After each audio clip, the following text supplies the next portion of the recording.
साल 1960 Bombay. Azad Maidan police station. दरवाजे से एक शख्स अंदर दाखिल होता है। एकदम सफेद रंग का शानदार महंगा सूट, पैरों में चमचमाते सफेद जूते और उंगलियों के बीच सुलगती हुई विदेशी सिगरेट। उसके चेहरे पर खौफ का कोई नामो निशान नहीं था। हैरान करने वाली बात यह थी कि उसे रोकने की हिम्मत किसी भी पुलिस वाले में नहीं थी। वो सीधे सीनियर इंस्पेक्टर के पास गया और आंखों में आंखें डालकर बोला, इसे 3rd डिग्री मत देना, इसे छूना भी मत, मुझे बस 10 मिनट इससे बात करने दो। इंस्पेक्टर बिना एक शब्द कहे चुपचाप पीछे हट गया। वो सफेद सूट वाला शख्स अंधेरे लॉकअप की भारी लोहे की सलाखों के पास पहुंचा। अंदर जमीन पर एक आदमी बैठा था, फटी हुई बनियान और मैली सी धोती में। सलाखों के आर पार जब इन दो बिल्कुल अलग दुनिया के लोगों ने एक दूसरे का हाथ थामा तो वहां मौजूद कोई नहीं जानता था कि इस एक हैंडशेक ने बॉम्बे की किस्मत का फैसला कर दिया है। ये कोई आम मुलाकात नहीं, ये उस खौफनाक पार्टनरशिप की शुरुआत थी जो आने वाले 3 दशकों तक पूरे सिस्टम को अपनी उंगलियों पर नचाने वाली थी।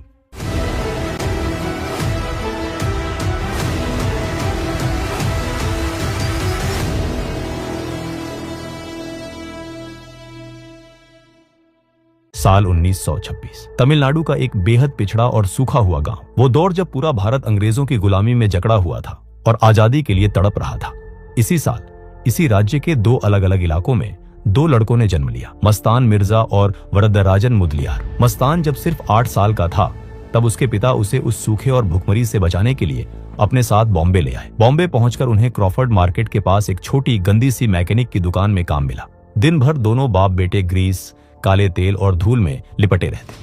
भारी भरकम गाड़ियों के टायर खोलना, इंजन साफ करना और ऊपर से ब्रिटिश अफसरों की डांट फटकार सहना, यही उनकी रोजमर्रा की जिंदगी थी। दिन भर की हाड़ तोड़ मेहनत के बाद रात को उनके हाथ में सिर्फ 5 रुपए आते थे। मस्तान के पिता बहुत ईमानदार इंसान थे। वो अक्सर उसके सिर पर हाथ फेर कर कहते, मस्तान, ईमानदारी की सूखी रोटी बेईमानी के मलाईदार गोश्त से बहुत बेहतर है। कभी कोई गलत रास्ता मत चुनना। मस्तान चुपचाप सिर हिला देता, लेकिन जब उसकी नजर उन चमचमाती रोल्स रॉयस और मर्सिडीज गाड़ियों पर पड़ती तो उसके मन में एक सवाल उठता, ये सब मेरा कब होगा? क्या मैं पूरी जिंदगी ऐसे ही काम करता रहूंगा? उधर उसी उम्र का वरदराजन चेन्नई के एक फोटोग्राफी स्टूडियो में फर्श साफ करने और लोगों के झूठे बर्तन धोने का काम कर रहा था। पढ़ाई लिखाई उसके नसीब में नहीं थी। घर की हालत इतनी खराब थी कि 2 वक्त की सूखी रोटी भी किसी लग्जरी से कम नहीं लगती थी। लेकिन वरदा का दिमाग उसकी उम्र से कहीं ज्यादा तेज था। स्टूडियो में काम करते करते उसने नोटिस किया कि जो लोग फर्राटेदार अंग्रेजी बोलते हैं, दुनिया उनकी इज्जत करती है। उसने चुपचाप लोगों को सुन सुनकर अंग्रेजी और तमिल दोनों भाषाओं पर शानदार पकड़ बना ली। साल 1944 तक हालात ने इन दोनों को बॉम्बे की कठोर सड़कों पर ला खड़ा किया।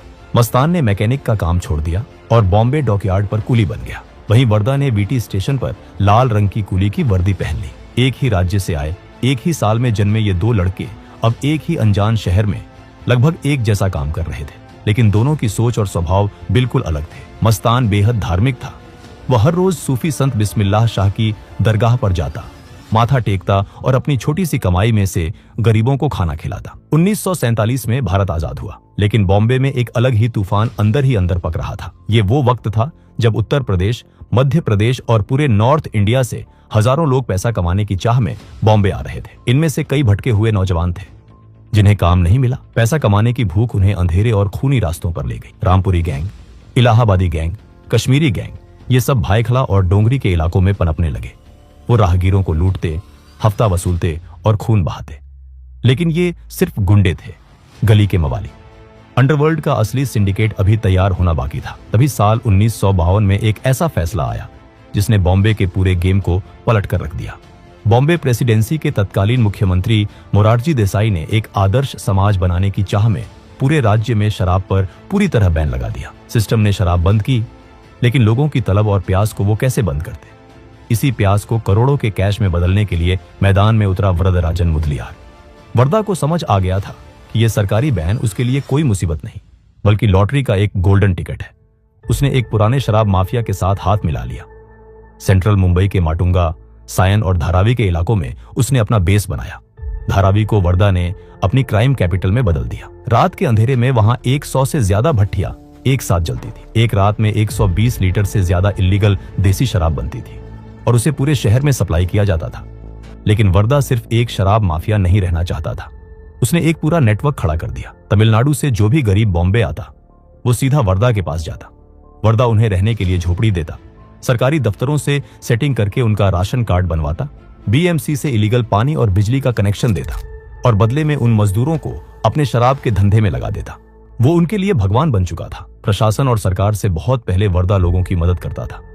धारावी, जो आज एशिया की सबसे बड़ी स्लम मानी जाती है, उसे एक अभेद्य किले और अपने प्राइवेट वोट बैंक में बदलने वाला कोई और नहीं बल्कि वृद्धराजन मुदलियार ही था। इधर सेंट्रल बॉम्बे में वर्दा शराब का बेताज बादशाह बन रहा था और उधर समंदर किनारे बॉम्बे डॉकयार्ड पर मस्तान का तेज दिमाग कुछ और ही कैलकुलेट कर रहा था। कुली का काम करते हुए मस्तान ने एक चीज बहुत गहराई से नोटिस की। उसने देखा कि ब्रिटिश अधिकारी बाहर से आने वाले इलेक्ट्रॉनिक सामान, सोना और घड़ियों पर भारी कस्टम ड्यूटी लगाते थे। मस्तान ने सोचा कि ये टैक्स सिस्टम अंग्रेजों का बनाया हुआ है। अगर मैं कस्टम वालों की नजरों से बचकर इस सिस्टम को बाईपास करके सामान अंदर ले आऊं तो इसमें कुछ भी अनएथिकल या गलत नहीं है। ये कोई चोरी या डकैती नहीं है, ये सिर्फ एक अमीर सिस्टम को धोखा देना है। इसी दौरान डॉकयार्ड पर उसकी मुलाकात दुबई से आए एक बेहद अमीर अरब व्यापारी शेख मोहम्मद अल गालिब से हुई। गालिब का काम बॉम्बे में सोना स्मगल करना था, लेकिन उसे एक ऐसे लोकल लड़के की तलाश थी जो फुर्तीला हो, जिस पर कस्टम वालों को शक ना हो और जो चुपचाप सोने की तस्करी कर सके। मस्तान ने बिना पलक झपकाए गालिब से हाथ मिला लिया। शुरुआत बहुत छोटी और रिस्की थी। मस्तान अपने माथे पर एक पट्टी बांधता, ऐसा दिखावा करता जैसे उसे चोट लगी हो, और उस पट्टी के अंदर सोने के 2 बिस्कुट छिपा लेता। जो मस्तान कूली के तौर पर पूरे महीने कमर तोड़ मेहनत करके सिर्फ 15 रुपए कमाता था, अब वो सिर्फ एक चक्कर लगाने के 50 रुपए कमाने लगा था। लेकिन इस नए रास्ते में एक बहुत बड़ा रोड़ा था, शेर खान पठान। शेर खान पठान डॉकयार्ड का सबसे खूंखार गुंडा था। वो अपनी मर्जी से कुलियों से हफ्ता वसूलता था। वो आता, कुलियों को जानवरों की तरह पीटता और उनकी दिन भर की खून पसीने की कमाई छीन ले जाता। मस्तान ने समझ लिया कि जब तक ये खौफ खत्म नहीं होगा, वो आजादी से अपना सोने का धंधा नहीं कर पाएगा। उसने डॉकयार्ड के 10 सबसे नौजवान और मजबूत कुलियों को इकट्ठा किया। रात के अंधेरे में उसने उनसे कहा, अगर आज इसे नहीं रोका तो ये जिंदगी भर हमारा खून पिएगा। आज या तो ये शेर खान डॉकयार्ड छोड़ देगा या हम सब। अगली सुबह जब शेर खान पठान अपने 4 गुंडों के साथ हफ्ता वसूलने आया तो उसे अंदाजा नहीं था कि आज बगावत होने वाली है। मस्तान और उसके 10 लड़कों ने शेर खान को चारों तरफ से घेर लिया। उन्होंने शेर खान और उसके गुंडों को इतनी बुरी तरह पीटा कि शेर खान की रूह कांप गई। वो डॉकयार्ड छोड़कर ऐसा भागा कि फिर कभी उस इलाके में नजर नहीं आया। इस एक झड़प ने मस्तान को रातों रात कुलियों का लीडर और डॉकयार्ड का किंग बना दिया। गालिब मस्तान की इस लीडरशिप और बहादुरी से इतना इंप्रेस हुआ कि उसने उसे अपने स्मगलिंग के धंधे में सीधा 10% का पार्टनर बना लिया। लेकिन मस्तान की असली परीक्षा अभी बाकी थी। साल 1953 में पुलिस और कस्टम ने एक बड़ा जाल बिछाया और गालिब को धर दबोचा। उसे 3 साल की कड़ी सजा हो गई। गालिब के अरेस्ट होने से ठीक एक दिन पहले उसके नाम से सोने के बिस्कुट से भरी एक पूरी पेटी बॉम्बे पहुंची थी। मस्तान ने वो पेटी चुपचाप रिसीव कर ली थी। यहां कोई भी आम इंसान फिसल सकता था। मस्तान के पास करोड़ों रुपए का सोना था। गालिब जेल में सड़ रहा था। वो चाहता तो वो सोना लेकर बॉम्बे से कहीं भी गायब हो सकता था, अपनी एक नई आलीशान जिंदगी शुरू कर सकता था। लेकिन उस लालच के पल में मस्तान को अपने पिता की वो बात याद आई, ईमानदारी की सूखी रोटी। उसने वो सोने की भारी पेटी अपने मदनपुर मोहल्ले के छोटे से खस्ता हाल घर में पलंग के नीचे गड्ढा खोदकर छिपा दी और उस पर पुराने गंदे कपड़े डाल दिए।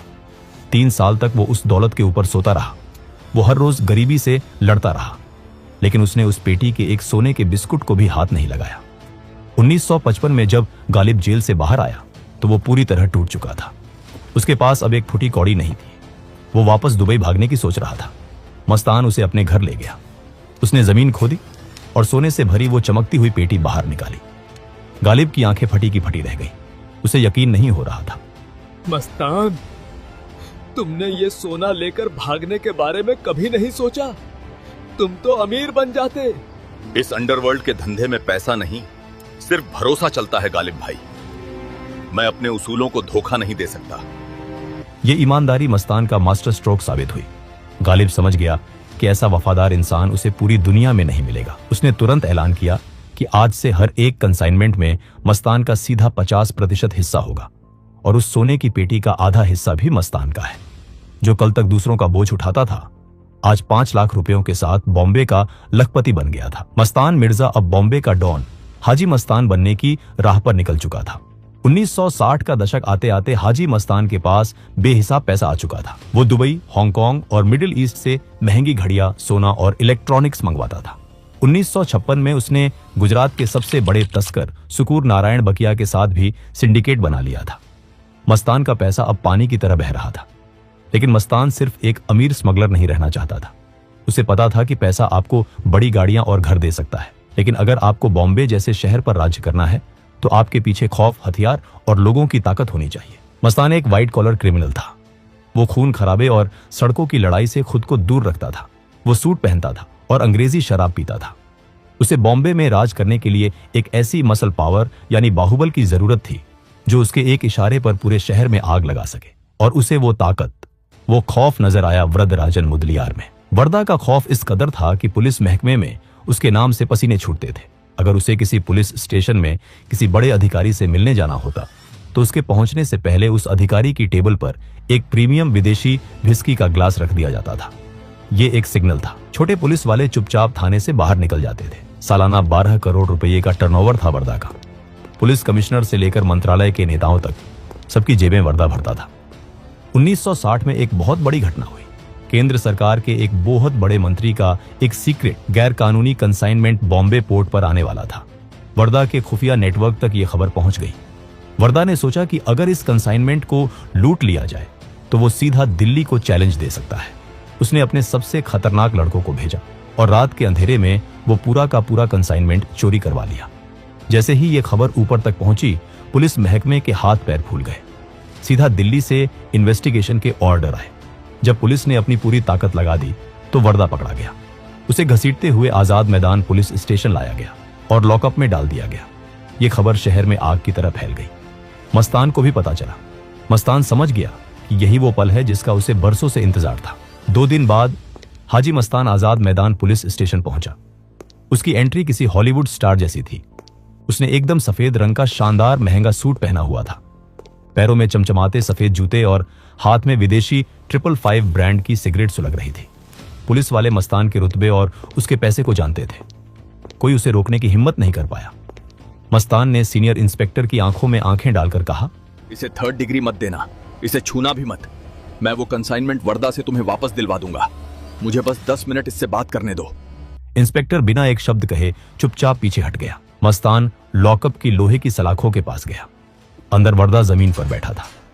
ये बॉम्बे अंडरवर्ल्ड का सबसे आइकॉनिक और ऐतिहासिक विजुअल था। मस्तान ने सलाखों के अंदर झांका और बोला, वनक्कम मुदलियार, मैं मस्तान हूँ। कंसाइनमेंट वापस कर दो। आज से मेरे साथ काम करो। वर्दा ने शक भरी नजरों से उसे देखा।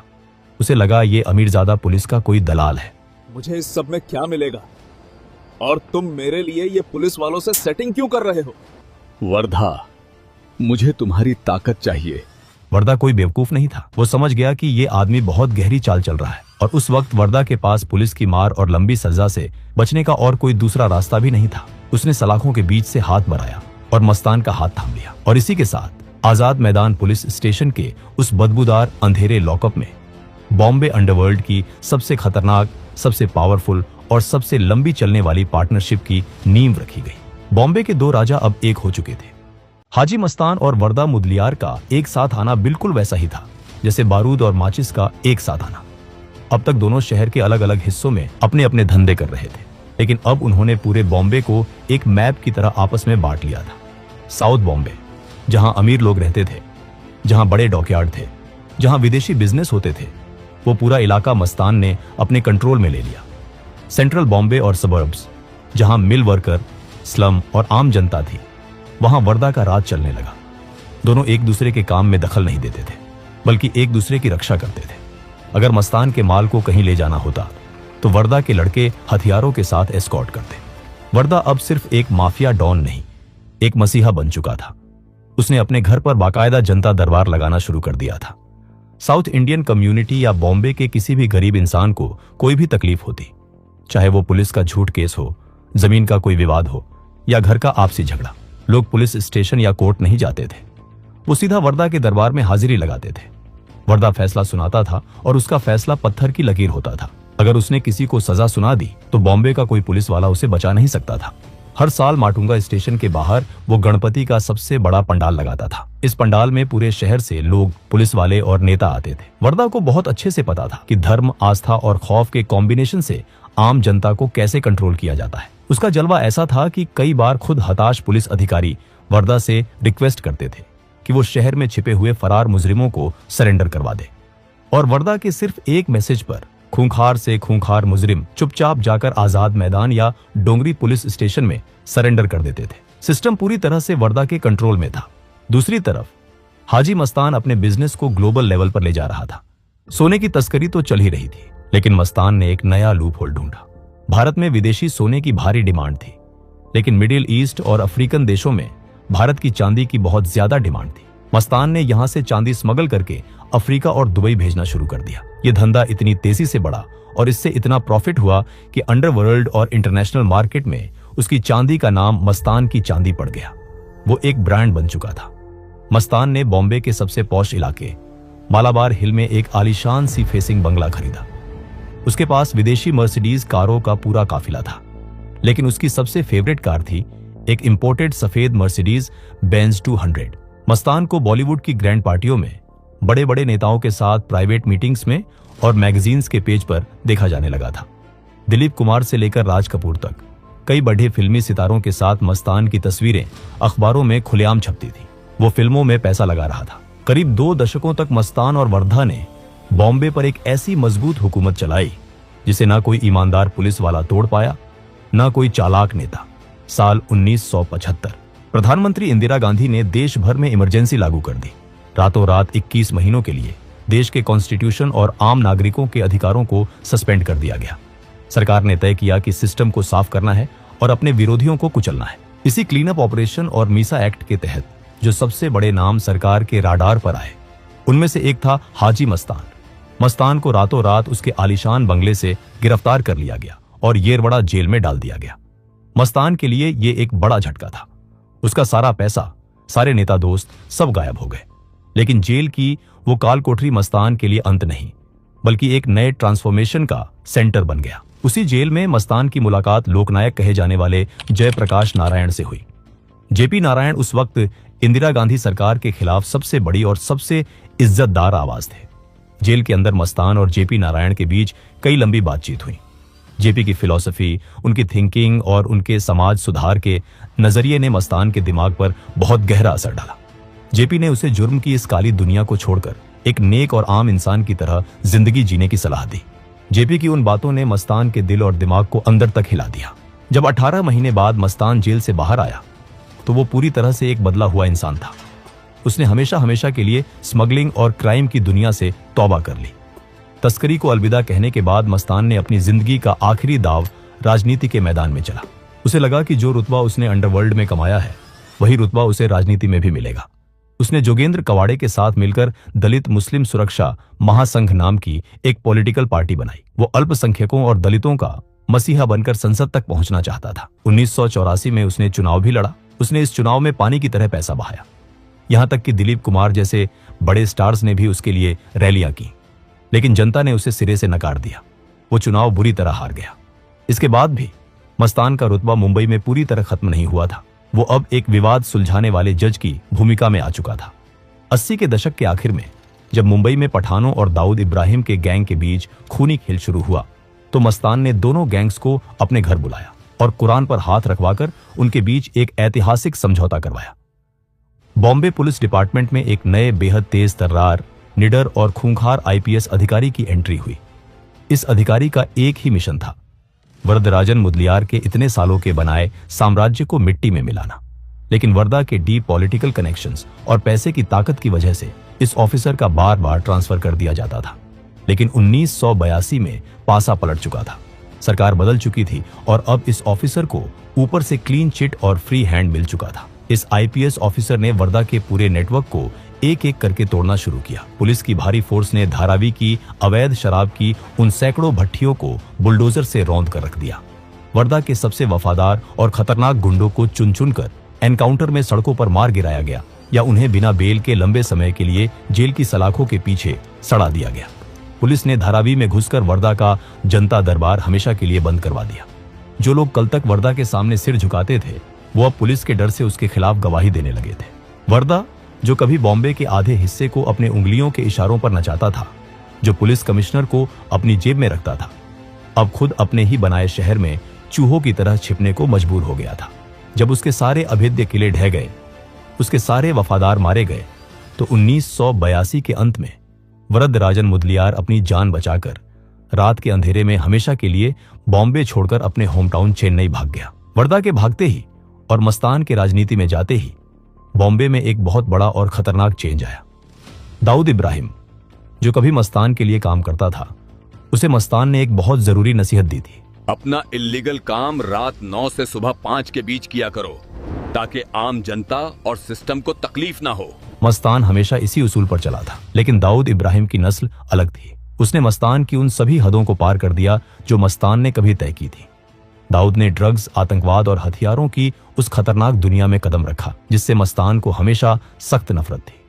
जैसे जैसे दाऊद का आतंक बढ़ता गया, हाजी मस्तान का युग धीरे धीरे इतिहास के पन्नों में धुंधला पड़ने लगा। वो वक्त अब मस्तान का नहीं रहा था। अंडरवर्ल्ड अब उसूलों पर नहीं बल्कि खून की प्यास पर चल रहा था। इन नए लड़कों के अंदर कोई उसूल नहीं था। अब स्मगलिंग की जगह एक्सटॉर्शन, सड़कों पर सुपारी किलिंग, बिल्डर्स को धमकाना और ड्रग्स के काले धंधे ने ले ली थी। हाजी मस्तान और वरदराजन मुदलियार का बनाया हुआ वो क्लासिक पुराना अंडरवर्ल्ड हमेशा के लिए खत्म हो चुका था। मस्तान ने अपनी पूरी क्रिमिनल लाइफ में बेहिसाब पैसा कमाया, अंडरवर्ल्ड पर राज किया, लेकिन वो कभी किसी भी अदालत में दोषी साबित नहीं हो सका। उस पर पुलिस कभी कोई मर्डर या स्मगलिंग का बड़ा केस साबित नहीं कर सकी। सिवाय इंदिरा गांधी की इमरजेंसी के वो अपनी पूरी जिंदगी में कभी जेल नहीं गया। वो सिस्टम से हमेशा एक कदम आगे रहा। साल 1988 चेन्नई की गुमनामी में एक साधारण सी जिंदगी जीते हुए, डिप्रेशन और अपने टूटे हुए साम्राज्य के दुख में वरदराजन मुदलियार की अचानक एक भयंकर हार्ट अटैक से मौत हो गई। और इस घटना के ठीक 6 साल बाद 1994 में बॉम्बे में अपने घर पर हाजी मस्तान को भी हार्ट अटैक ने अपनी चपेट में ले लिया। हाजी मस्तान और वरदराजन मुदलियार ये सिर्फ पुलिस फाइल्स में दर्ज 2 नाम नहीं थे। ये बॉम्बे अंडरवर्ल्ड के वो असली आर्किटेक्ट थे जिन्होंने अपराध को सड़कों की लड़ाई से उठाकर एक मल्टी करोड़ इंडस्ट्री में बदल दिया। उनके जाने के बाद बॉम्बे बहुत तेजी से बदला। अंडरवर्ल्ड के चेहरे और तरीके बदले। दाऊद इब्राहिम और अरुण गवली जैसे नए डॉन आए जिन्होंने शहर को गोलियों से छलनी कर दिया। दोस्तों, आप इस पूरी डॉक्यूमेंट्री और इन दोनों किरदारों के बारे में क्या सोचते हैं? हमें अपनी राय नीचे कमेंट सेक्शन में जरूर बताइएगा। अगर कहानी पसंद आई हो तो इसे लाइक करें और चैनल को सब्सक्राइब करें। तब तक के लिए जय हिंद, जय भारत।